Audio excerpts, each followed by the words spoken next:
This is Boxing Tickets NI in association with SB Sports. We're delighted to be joined by the very first time by Thomas O'Toole. Thomas, how are you? I'm good. I'm good. Thanks for having me on. I appreciate it.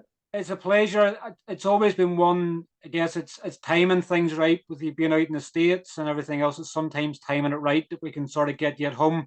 You're obviously 4 weeks out from headlining in Boston, St Patrick's Day card. So probably this week was the best probably week to get you before you start flying out stateside again. Yeah, 4 weeks today. Yeah, I'm really looking forward to it. First kind of time headlining, and then being in Boston on St. Patrick's Day is kind of like being in Ireland, isn't it? So yeah, I'm looking forward to it. We'll get a good crowd out for it, and yeah, camp will definitely be the next few weeks will be very busy in camp and everything like that. So yeah, perfect week this week. Yeah. For anybody sort of we bring on for the first time, I sort of like to talk a bit more about the backstory. It's all well and good talking about the here and now sometimes, but I guess you don't know who's watching the interviews, you don't know who you can inspire or who can have similar circumstances to you. So I always like to sort of find out the nitty gritty bits sometimes that people don't ask. It for you, I guess when you look in box, right, obviously it shows your career started in 2011. Was that around the time when you started boxing, or when did you start out? Yeah, I would have been around then. I know I was 12. I think I my first fight at, I'm not sure it was a 12 or 13, but something like that. Yeah. County championships in Galway. Yeah, I remember. Yeah, Yeah. boy three, by the looks of it, boy three in Galway. Was that is that probably fair? Because I know sometimes box rate can be off by a million miles. Would that be I sort know of there's a few fights on it, right, from my amateurs that aren't on it. I know I had my first one, I was boy two in counties. I think it was boy two. I only had one fight that year. But yeah, then boy three is kind of was when I was at it properly. it's something that I was at the obviously the Antrim sixes last week, which probably be similar what it would have been for you in Galway, and it was young amateurs, 6 fights or less. And I guess, me obviously been involved with professional boxing quite a lot. I don't get to see so much of the amateur side, but it's I guess it's overwhelming sometimes when you see so many kids. And I guess probably 2023 is probably a bit more than probably maybe it was for you 12, 13 years ago, and the fact that there's a lot more coming into the sport. What for you was it that got you into boxing? Was it something within the family, or what got you involved in sport at the start? I don't know what it was really. I know me and my older brother, we were sent to the boxing gym that was in Connemara at the time. And yeah, I was young. I was a chubby kid, and we just were kind of sent there, and I was there for about 6 months, and we kind of lost interest. And then I came back the following year, and for some reason I just put my head down, and that was it. I just stayed at it. I don't know what made me stay at it, or there was nothing in particular. I know there was a amateur show where a team from Boston came over and they boxed in Lettermore, it's called. So that'd be my local football kind of pitch. And I remember being there and I enjoyed it. Kind of after that, you got a lot of kids from around the area started that following year. And a lot of them dropped out then that year as well, and a few stayed on and like that. Yeah, but nothing in particular got me into it. It's kind of I was in it for maybe a year, and then I just kind of my head switched, and I was like, okay, I want to do this. And I kind of put a lot into it. I hear some obviously strange stories and things like, I can remember boxers saying they heard music coming from a building and popped their head in and seen people fighting and thought, we'll give that a try. And, sometimes obviously like yourself, obviously you're maybe a wee bit overweight and parents go, let's get them involved in a sport or boxing was obviously a form of self-defense. It used to be karate years ago. People would have sent you to do karate for a form of self-defense. So kids, what parents want you to be able to defend yourself, probably more so now in 2023. There's a lot more bullying and stuff going about. So boxing's a good thing to have, as a sort of backdoor if you're in bother that you can sort of defend yourself against these things. But for you, straight away, it wasn't like a love affair with the sport. It sort of took you a while to get going with it. Yeah, I was always quite wiry when I was younger. Even though I was a little chubby, I was very hot tempered, and boxing really mellowed me out, as I got older. And, even now I would work a bit of security and stuff and I'd be quite mellow. Whereas when I was younger, I think I had a temper, and, boxing really helped with that. So yeah, even when I was younger, when I first went there, I enjoyed even the sparring aspect of it. Whereas now I wouldn't be that eager to just go sparring. It's kind of I've mellowed out like, and but boxing definitely helped with that. Like, it really calmed my temper as a young lad. Like. And particularly, I guess, other things, boxing obviously gives you confidence and obviously, gives you sort of ambition and everything else. How did you find, obviously, growing up in school as a boxer? I guess when people know that you box, it can either go one or two ways. Sort of people can use your name to say, my mate Thomas is a boxer. I'll get him to knock you out. Or, how did you find, obviously, being a boxer around school? Did it change anything for you, or were you just able to go about your normal thing without people really annoying you? Yeah, it didn't actually change much because I didn't, even though I boxed while I was in school, I didn't really get going until after school. Once I started college. So when I was 14, I think it was boy four, I had torn my bicep in a fight. I think it was like county final or something, and that kind of had me out for about 2 years because I had one or two X-rays or MRIs, and they're like, they said you were fine. And I was like, there's something all right about it. And it was a small tear, not a complete tear, and then it got to a stage then where they're like, oh, actually, no, you do need surgery. So after being like a year of not being able to box properly, then like, oh, you need surgery. And then that was 6 to 8 months out altogether. And then, you're building back. So it was quite a while, like, and then I came in, I think it was my leaving cert year. I came into town, like the city, Galway City, to do a bit of training. And that's when I started with my coach, Pavel Popko, and trained with him that year while I was doing my leaving cert. Had no fights or anything. And then I went to America that summer, came back and started competing. I had Celtic Cup, Connachts, All Ireland, stuff like that. And that was I was 18, so it's nearly 7 years now I've been with him. So I've been a pro now a year and a half. So for about 5 years there, went hard at it, and I won a lot, like, and it was kind of 18 years old is when I broke out. So before then it wasn't that big of a thing when that was boxing in school, like, because there were a few boxers around at that time, yeah. How did you find, I guess, being a teenager, obviously having your first loss? I guess sometimes you can be a really bad loser. I mean, you're saying when you had a temper and stuff when you were younger. Did you take a loss in the amateurs very, very bad? Uh, as a kid, I think like most kids, you got upset about it, you maybe cry a bit or like that, but I didn't take them too bad. Like I said, after it was the first year I started really getting going. I was like boy four. I was doing good, like, training was going good, and I had won a few fights in a row, and then I got that injury. So then for about 2 years, I still had a few fights in those 2 years, but I couldn't, like, my shoulder was very bad. So I kind of knew I wasn't 100% even doing them. But then as I say when I was 18 and was fighting in the All Irelands and stuff like that, I would have taken a loss a bit more because I put my whole life into it. Like I moved into Galway City for college. I was studying and training full time. And then after a few years I started working as well. Like I didn't have a college life or anything like that. I put my life into it at that age. I knew already I was a bit behind because of like the circumstances I had as a teenager with the injuries and stuff. So I knew if I was going to do it, I had to really settle, like put my head down. And my goal was always to win an intermediate title. I always said as a kid, I think I just want to win All Ireland. And intermediate was kind of the one I thought of because I know we had lads, older lads in the club at the time, and they were kind of fighting in them. I said, that's what I want to win. And I won it then. I was 19, and then I went on to win the Leeds and kind of just kept going. But I always said the goal was to win All Ireland, and I got that, like, but I put my head down and focused for it. So when I was 18 and older, the fights I lost would have upset me a bit more because I was putting everything into it, like, and a lot of them would have been close fights and like yourself, you get some bad decisions and stuff like that. But yeah. Is that probably the bad side of boxing? I guess and we've seen it, amateur boxing, we've seen it professional boxing as well. It's when you've done enough to win and still the judges are obviously on the opposite side. We've obviously seen the corruption in the Olympics and everything else.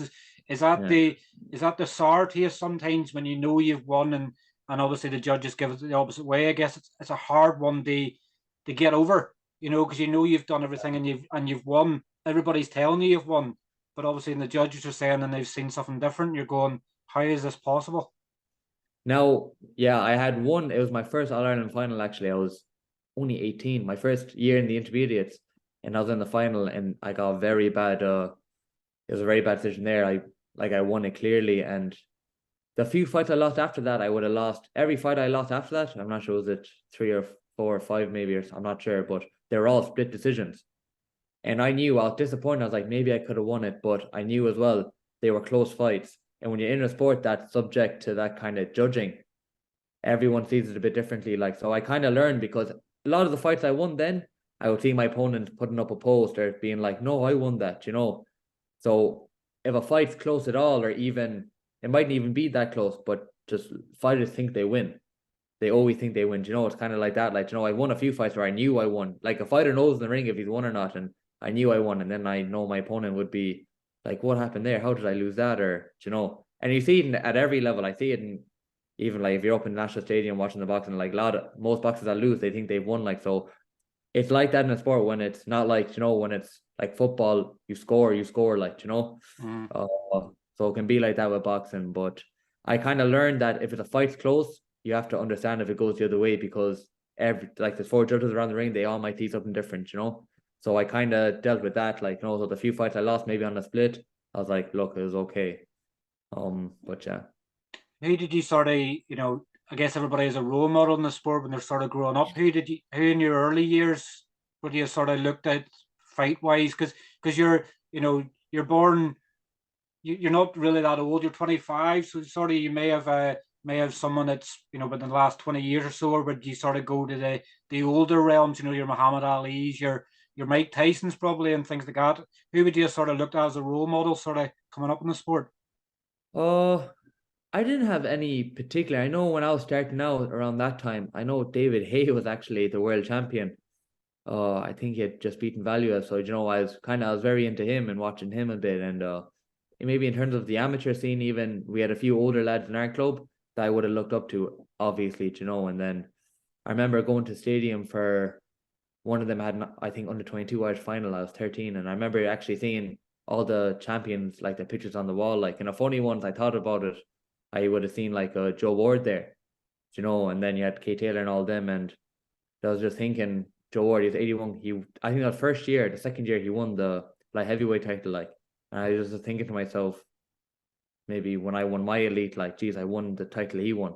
Like, I would never have thought of it. You know what I mean? 5 years, was it 6 years later, 7 years later, I won the title he had won. Like, so it was kind of like that. Yeah, like, I never had any big role models like that in boxing. Like, I would have watched obviously the big fights, and then I had a few older but amateurs in Ireland I looked up to a bit. Like, but yeah. You could sort of come through a good sort of schooling sort of as well. When you look at obviously fighters like Joe Ward and Katie Taylor and Paddy Barnes and Michael Conlan and stuff like that, you've sort of been around sort of quite a lot of very established, obviously amateurs and stuff as well. So, everybody always sees in that success, breed success.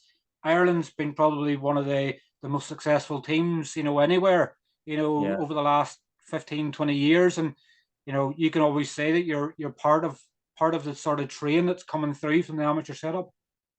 Yeah, Ireland's definitely it's for such a small country as well. I think was it London, the amount of medals they won in the boxing. I know Rio didn't go to plan for them as well, like but yeah, like all the high level boxers that came and then you see a lot of them are pros now. A lot of lads in Ireland are going professional more so than they used to and you see a lot of them like getting up there, do you know what I mean? A lot of them are world ranked and stuff like that. Like so yeah, Ireland's definitely up there in terms of even professional boxing. Do you know what I mean? They're getting up there with it. As amateur, I say they'd be one of the best countries in the world for amateur boxing, and then they're getting up there with the professional boxing as well. Like, so it's great. For you, obviously, I know obviously your last fight as an amateur was obviously against Emmett Brennan. Obviously, it was in regards to going to the Olympics. Did you at what stage sort of was it after that where you decided now's my time to go pro? Was it always something in your head that you were always going to go pro at some stage, or was it obviously when you knew you'd missed out in the Olympics and maybe have to wait another 4 years? You didn't want to wait another 4 years to go to the Olympics. You wanted to see what you could do, dip your toe into the pro ranks. It's funny actually because if not that the Olympics weren't my goal, obviously if you had the opportunity, it would have been great. But for me at that time, even when I fought Emmett, I was in college and I was living in the city, so I had to pay rent. I was working full time and studying full time. Training was my third priority. Do you know what I mean? Kind of now, don't get me wrong, I trained hard and I trained as hard as I could. Again, I had no social life or nothing like that. But for me, my education was more important at the time. And I even nearly didn't enter those elite championships because I knew the way my schedule was. but I said like I was a defending champion, so I was like I have to enter them, do you know, that kind of way. And kind of it was always in my head that maybe I go pro. I didn't really know what I was going to do at the time. At the time, I even know if I was still going to be boxing, do you know. And it's kind of I was during COVID, and I just said, you know what, I'll give it a go. Like, you know, I wasn't not that I enjoyed the amateur scene, but I just it didn't give me that much excitement. I thought if I go pro, it'd be a bit more exciting and see what happens. Like, you know, and obviously now as a pro, I put my training first over anything. Like, you know, because that's my career essentially now. Like, you know, whereas as an amateur, even when I won my first elite title, you know, for me it was like get my college done. You know, I graduated the night I fought on Matchroom. That was my graduation night. So I actually missed my graduation for the Matchroom fight, like, but like college was an important thing for me to get. Once I got that, then I was like, you know what, I can give boxing a good go now, and we'll see how we get on, like, you know. So that was always my kind of goal: get my education and then see from there, like, you know. It's very rare sometimes, particularly in the sport of boxing, sometimes you're knocking your brain cells out of your head. They obviously find someone that's obviously smart, and you know, I guess you're sort of one of that rare breed in the fact that obviously you've studied and you've got an education. What was it you studied in, and what is it you've qualified as? So I did general business studies. So I didn't branch out into anything specific, but I just did general business, a four year course, yeah, in GMIT in Galway. I think it's ATU now it's called actually. But yeah, I enjoyed it, like, you know, it's good. And I actually I think I'd won the college championships as well with them. Actually I boxed Paul Ryan in them as well, I think.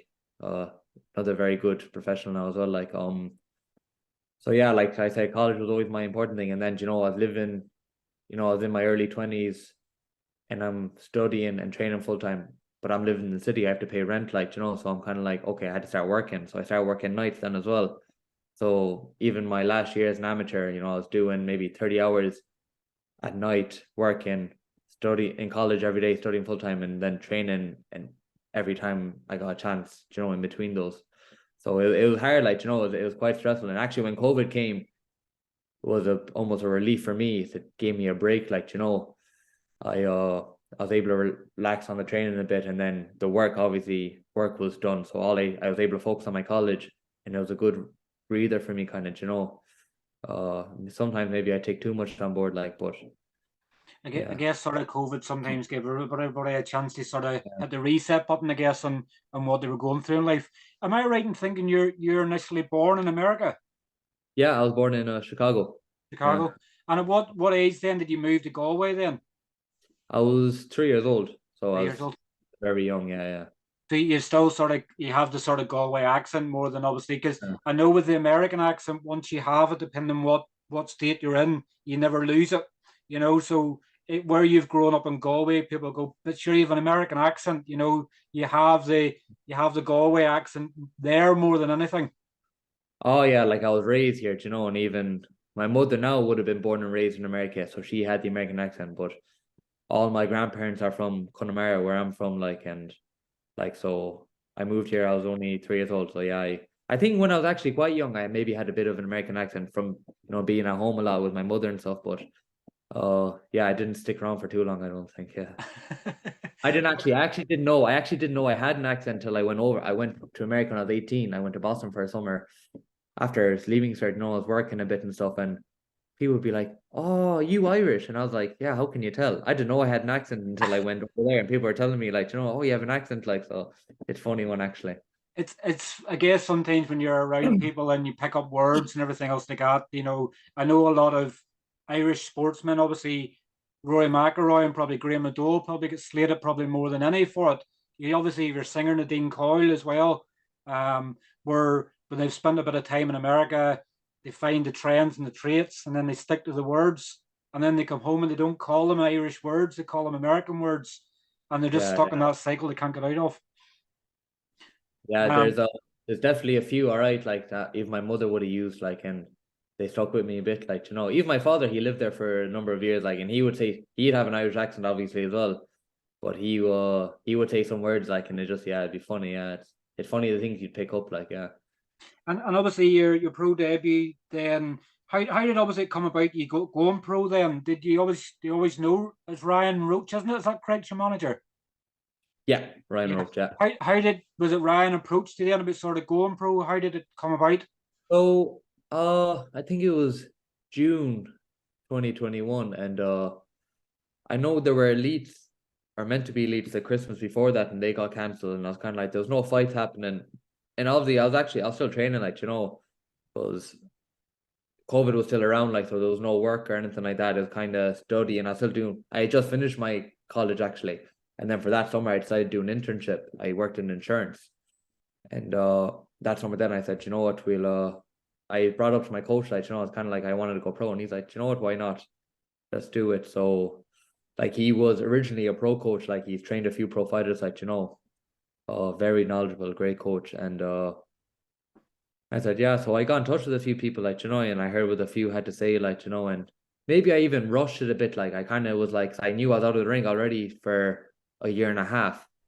And I was like, I just want to get back going, like, you know what I mean?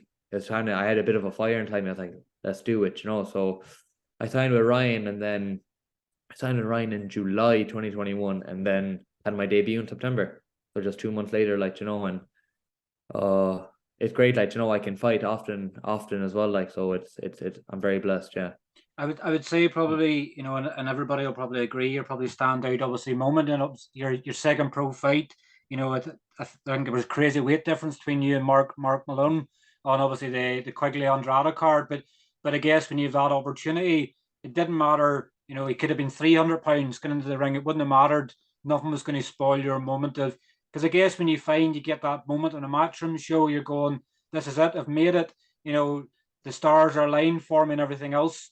But obviously, what a devastating knockout. Yeah, so my first fight was obviously, it was a first round knockout, and then I'm nearly 2 years. It's actually November. Yeah, it was just about 2 years then since I had, a proper fight. So in my head, I'm like, there'll be a ring rust there. And then we got this opponent, obviously, and they made the weight. I think it was like 195 pounds or something, and I actually got quite heavy during COVID. So I was dropping a bit of weight, and I was like, you know what? Yeah, fine, I'll go on. And then he ended up coming in overweight over that. I was under the limit. I was like 10 pounds under it, like, just from training camp, being naturally in decent shape, like, so. But he came over that again then, and I was like, right, okay.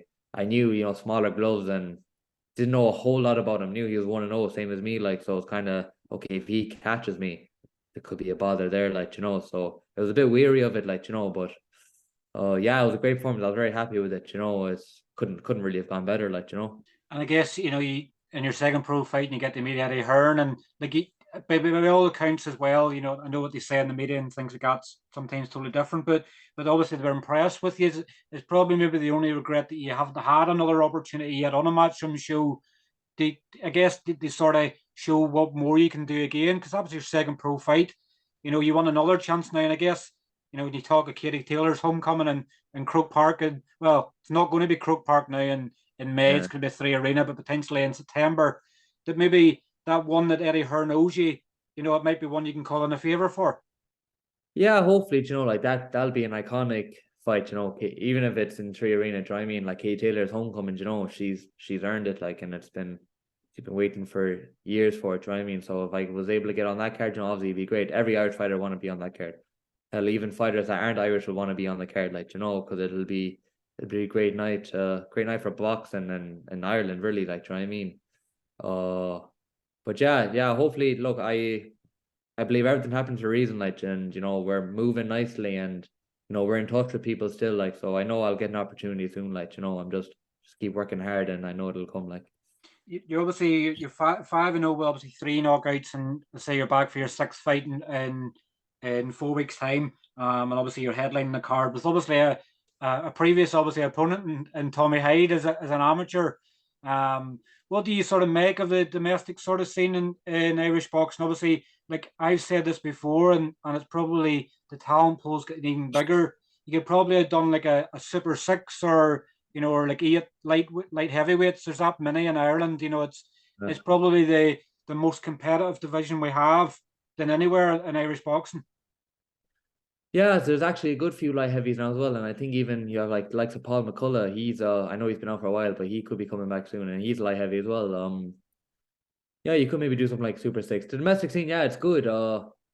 you have a lot of like elite amateurs in it, you know. Like for me, myself, obviously it'd be nice to maybe win a Celtic title, Irish title, something like that, you know, something nice on home soil. But I'm kind of in it and I'm kind of looking at the stars, maybe, you know, thinking of the future and kind of how high I can go. So the domestic scene isn't, not that it doesn't interest me, but you know, I'm not worried about it. Do you know what I mean? And like I'm building a career in America now, and you know, I'm hoping to kind of, I want to be above the domestic scene, kind of. Do you know what I mean? Like there's some very hard fights there. Don't get me wrong, but I'm hoping to, you know, be kind of in highly ranked in the world. Like, do you know what I mean? And Yeah. that's kind of where I'm at. You know, so yeah, like if, like I said about anyone, if it makes sense, of course we can have a fight. Like, do you know what I mean?